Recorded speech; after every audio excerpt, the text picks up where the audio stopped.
Olá, queridos amigos, vamos com esse vídeo dar prosseguimento à nossa série Princípios do Direito Penal. E desta vez trataremos sobre o princípio da irretroatividade da lei penal. O fundamento constitucional é o artigo 5º, no seu inciso de número 40, que diz: a lei penal não retroagirá, salvo para beneficiar o réu. E agora, o fundamento legal está no Código Penal, no artigo 2º, quando diz: ninguém pode ser punido por fato que lei posterior deixa de considerar crime, cessando em virtude dela a execução e os efeitos penais da sentença condenatória. Então fica estabelecida a regra que a lei penal não pode retroagir, e fica estabelecida também a exceção: a lei penal retroagirá quando trouxer algum benefício para o agente no caso concreto. E uma observação aqui nesse ponto é que esse princípio de que a lei não pode retroagir refere-se às normas de caráter penal. E aí você pode perguntar: e as normas de caráter processual? De modo geral, a norma de caráter processual incidirá sobre todos os processos em andamento. Para isso não se importa ou não se importando quando o crime foi cometido, antes ou depois da entrada em vigor da lei. E também não se importa se ela é mais benéfica ou não. Capês diz que norma processual é entendida como aquela que repercute diretamente sobre o processo, sem relação com o direito de punir do Estado.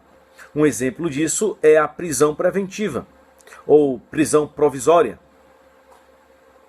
Nesse caso, a restrição da liberdade não tem relação direta com o ius puniendi do Estado, mas com a conveniência ou necessidade do próprio processo. Por sua vez, o professor Luiz Flávio Gomes alerta para as normas processuais híbridas. Ele chama de híbridas aquelas normas que restringem o direito à liberdade provisória ou torna o delito inafiançável. E Damásio de Jesus sustenta que a prisão processual é regra não material, porém aplicável mesmo que o fato seja anterior à sua entrada em vigor. E agora nós ficamos com a conclusão de Fernando Capês, quando ele diz: atualmente prevalece o entendimento de que a prisão provisória, por ser decorrente de processo, é norma processual, tendo incidência imediata aos processos em andamento.